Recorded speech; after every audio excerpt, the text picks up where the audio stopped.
E Jesus conhecia muito bem esse significado de uma família legal, boazinha, de gente boa, mas que tem um poder de desconstrução enorme da gente.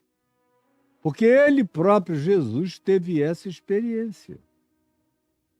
Aqui em Marcos, no capítulo 3, se você ler, você vai ver, tem que ler lá em Marcos 3.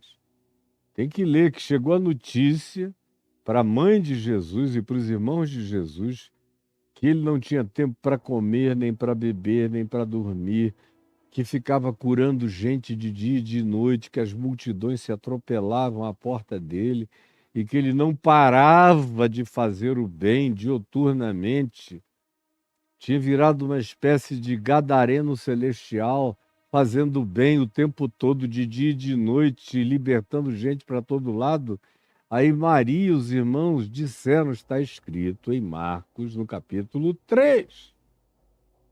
Maria e os irmãos dele disseram, ele está louco, vamos prendê-lo. Imagina só. Meu pai e minha mãe, olha que eu era doido, mas meu pai e minha mãe nunca tiveram uma atitude dessa de dizer, e se tivessem tido, teriam muitas e fartas razões para o terem feito. Nós vamos prendê-lo. Como às vezes acontece. Essa semana eu visitei uma pessoa muito amada, que a família teve que tomar uma ordem e dar, e criar, e construir uma documentação que criasse a plausibilidade do retiro dele do ambiente social cotidiano para uma clínica, porque ele não estava conseguindo cuidar dele próprio. Então, isso pode acontecer. E não é raro que aconteça. Mas nos dias de Jesus isso não existia. De modo que as pessoas também não tinham muita alternativa de mudarem de casa. Não era tão fácil assim. Frequentemente eram famílias grandes habitando um lugar pequeno. E vocês imaginam a dificuldade sempre de muita gente morar junto, socado num lugar pequeno. Como a troca fica muito mais intensa ainda. E Jesus, como eu ia dizendo, sabia exatamente dessas dificuldades que a família significa. Porque, como diz Marcos 3, Maria e os irmãos disseram, vamos lá, e foram. Não ameaçaram só, não, foram. Foram e chegaram. Preste atenção, foram e chegaram. E o que é que fizeram? Jesus estava dentro de uma sala, cercado de gente, dentro e fora da casa. Aí Maria mandou um recado, dizendo, ó, diz para ele lá dentro, que a mãe dele, os irmãos dele estão aqui fora mandando ele sair. E Jesus, sabendo de tudo, com todas as antenas ligadas e conectadas a todos os corações humanos, esperou chegar o recado. E aí o recado chegou. Tua mãe e os teus irmãos estão aí fora mandando que tu saias. Aí Jesus disse, quem? Há um sarcasmo aqui. Quem? A minha mãe? E os meus irmãos? Em verdade eu vos digo, e diz o texto, os textos do Evangelho. Os sinóticos todos narram esse episódio. Que ele, olhando em volta, olhou para cada mulher, para cada homem, para cada menina, para cada menino, para cada moço, para cada jovenzinha, para cada um naquele lugar, e disse, eis aqui meu pai, minha mãe, meus irmãos. Pois todo aquele que ouve a minha palavra e pratica a minha palavra, esse é meu pai, minha mãe, minhas irmãs e meus irmãos. Esse é minha família. E Maria e os irmãos tiveram que dormir com esse barulho. E não há notícia alguma de que ele tenha saído para obedecer à demanda. O mais forte é isso. Eles tiveram que esperar o tempo que tiveram que esperar, e Jesus foi na direção deles quando foi apenas e exclusivamente no timing deles. Do contrário, era doença. Aceitar aquela ordenzinha mariana, aquela demanda dos irmãos, tem que vir aqui agora, e se submeter àquele capricho infantilizante, àquela vontade de controle, de dominação ignorante, aquela falta de consciência respeitosa para com a liberdade adulta de quem cresceu, não podia ser obedecida, senão a gente entra num processo que é apelidado de codependência familiar. É quando a doença de pai, de mãe, de irmãos começa a criar uma cultura e um elo e uma cadeia de um sistema fechado para dentro do qual a gente pula e dentro do qual a gente se coloca em estado de submissão. E a gente passa a ser dependente daquela volição coletiva adoecida. E fazer uma troca com essa vontade coletiva adoecida é adoecedor para qualquer um. De modo que Jesus não foi, eles tiveram que esperar o tempo, a hora, o prazo, o timing da adulteza do Filho do Homem para ir ao encontro deles. E se for diferente, faz você ficar dodói. Inevitavelmente.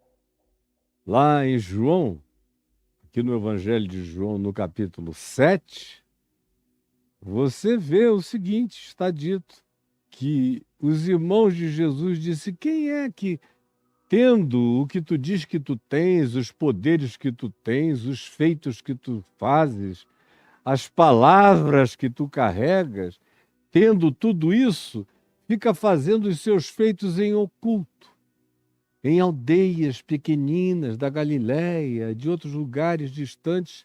Tu tens que ir para a capital, para Jerusalém, para dentro do templo.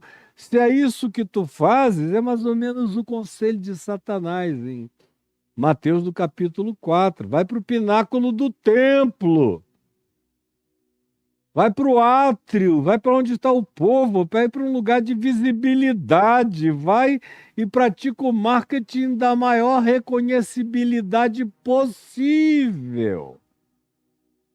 Porque ninguém que, tendo o que tu dizes que tu tens, tendo isso, faz os seus feitos em oculto. E aí a conclusão do apóstolo João, que está lá em João, no capítulo 7, é a seguinte: pois, preste atenção, pois nem mesmo os seus irmãos criam nele.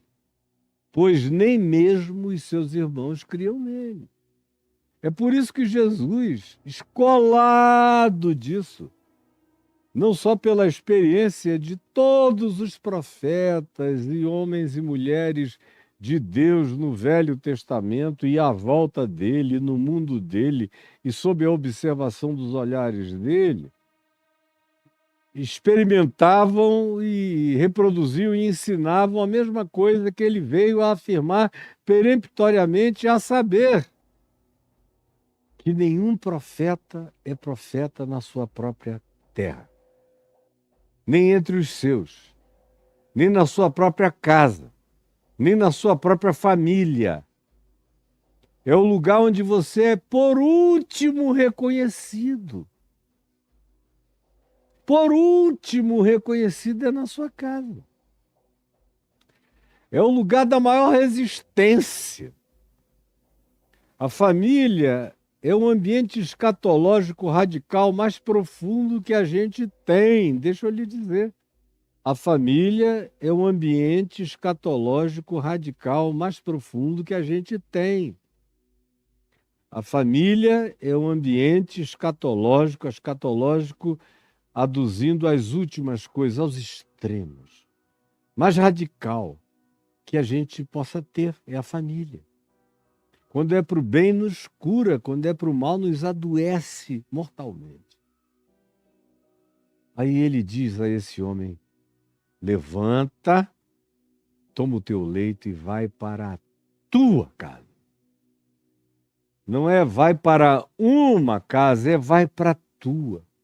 Onde estão teus vínculos, onde estão as pessoas que viram você ir perdendo os movimentos, que viram todo o seu processo de imobilismo, de paralisia. Vai e abre-te lá. Vai e mostra-te. Vai e apresenta esse novo olhar, essa nova cara, essa nova atitude, essa nova liberdade, essa nova mobilidade,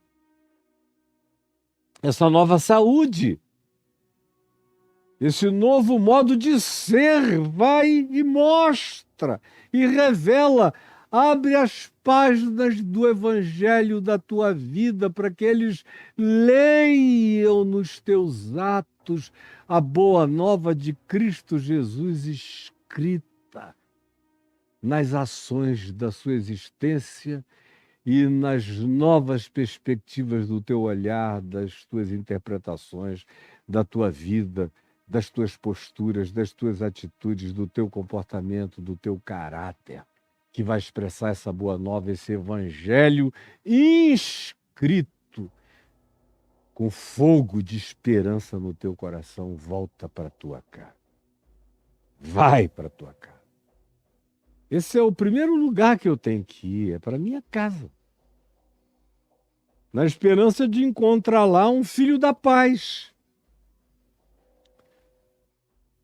O problema é quando a gente volta para casa e só encontra lá não os filhos da paz, mas os filhos de outro P. Que é uma pena. Mas ainda assim, eles têm que ter a chance de nos ver. Eles precisam ter a chance de nos observar. Eles precisam que nós demos a eles a chance de que o evangelho escrito na nossa vida, praticado pelas nossas ações, manifesto como atos da nossa libertação trazida por Jesus, seja por eles também percebido. O que eles vão fazer com isso é outra coisa. Se eles acolherem com alegria, e se eles, olhando para nós, enxergarem-se, se a gente voltando, eles nos virem como espelho que reflete quem eles são e daquilo do que nós ficamos doentes, como absorvedores deles, como para-raios deles, como nervo exposto deles, como ente de maior sensibilidade do ambiente deles, a ponto de que caímos naquele estado enfermiço e pecamos nós mesmos os pecados deles, coletivos, ou desenvolvemos os nossos a partir dos erros, equívocos, contradições, maldades, infelicidades e manifestações crônicas da ansiedade ou do desespero deles, que veio a nos adoecer e nos matar e nos fazer morrer em vida. Assistirmos cada dia da nossa morte se aproximando sem nenhum poder de mobilidade em qualquer direção que fosse. Volta para tua casa. Eles têm que ter essa chance de te ver. Agora, não chega lá gritando. Não chega lá como um crente, pelo amor de Deus, como um crente, um chato, um nervoso, um histérico, um maluco. Senão, não houve cura em ti. Houve só arrogância, presunção. Você não se enxergou, não se viu. Quando é Jesus que entra na gente, A gente volta em paz. A gente volta com luz nos olhos. A gente volta irradiando graça. A gente volta contagiando vida.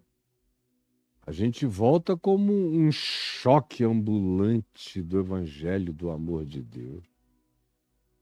A gente choca como uma inegabilidade de que Deus de fato está em nós e que operou em nós e que nos libertou e que nos largou e que nos desamarrou e que nos empoderou para que a gente que andava carregado agora carregue. Para a gente que era levado agora ande leve. Para a gente que era amarrado agora desamarre. E a isso vai ser o melhor choque de possibilidade positiva que a minha casa terá, que a tua casa terá. Volta para a tua casa. O Evangelho, quando diz essas coisas, não diz por acaso. Ele não descreve um tratado sobre psicodinâmica familiar, mas nos ensina o caminho da cura, o caminho das soluções, e aonde habitam as sedes das nossas enfermidades, tanto quanto onde habitam potencialmente as sedes da manutenção da nossa cura, ou aonde estão os lugares mais nevrálgicos para os quais a minha nova presença no Evangelho, nascida de novo e regenerada, vai produzir a esperança da transformação, o choque da graça, que pode acordar a minha família inteira e todos à minha volta. De modo que o lugar que me fez mal agora é invadido pelo bem que de mim emana, brota, eclode e jorra. É isso que eu desejo que você tenha entendido. Antes que o nosso tempo acabe, antes que a nossa hora termine, é isso que eu espero que você tenha entendido. Volta, e ele partiu para sua casa. Volta, e ele partiu para sua casa. Essa é a primeira manifestação de obediência prática, concreta dele, ou uma das primeiras. A primeira foi tomar o leito, levanta. Segunda é toma o leito. E a terceira, volta para casa. É esse combo aí, de expressão de cura. Já não sou mais um paralítico, por isso eu levanto. Já não sou mais um impotente, por isso eu tomo leito. Já não sou mais uma vítima da minha família, por isso, curadamente, eu retorno para casa, levando e emanando graça e cura divina, esperando encontrar filhos da paz, irmãos da paz, paz da paz. Agora, se nenhum deles quiser, e eu senti que eles se incrustam e se fecham no imobilismo adoecedor que foi aquilo que no passado quase me matou, eu os abençoo e vou no meu caminho. Você não tem que ficar, como Jesus disse, tem que ter filho da paz para que algum telhado me sirva. Se não houver nenhum filho da paz, nenhum sinal de pacificação, depois de ter cumprido a minha parte de revelação da boa nova para esse lugar onde eu fiquei doente, se mesmo assim lá ninguém quiser, eu procuro o meu novo lugar, vou fazer uma casa para mim. Vou criar um novo ethos, um novo telhado de significado do Evangelho para a minha existência. Vou ressignificar um lugar como família, como casa para mim. E sobre isso, Jesus ensinou muito, quando não deu nenhuma ênfase idolátrica ao gene, ao DNA, a nada disso. O maior exemplo disso é que Maria, que tinha filhos e filhas, quando Jesus morria na cruz, olhou para um discípulo dele e disse a João, que também tinha pai e mãe: Eis aí a tua mãe. E disse a Maria acerca de João: Eis aí o teu filho. E o texto prossegue dizendo: daquele dia em diante, João a levou para casa. Porque não há da parte de Jesus nenhum culto ao DNA.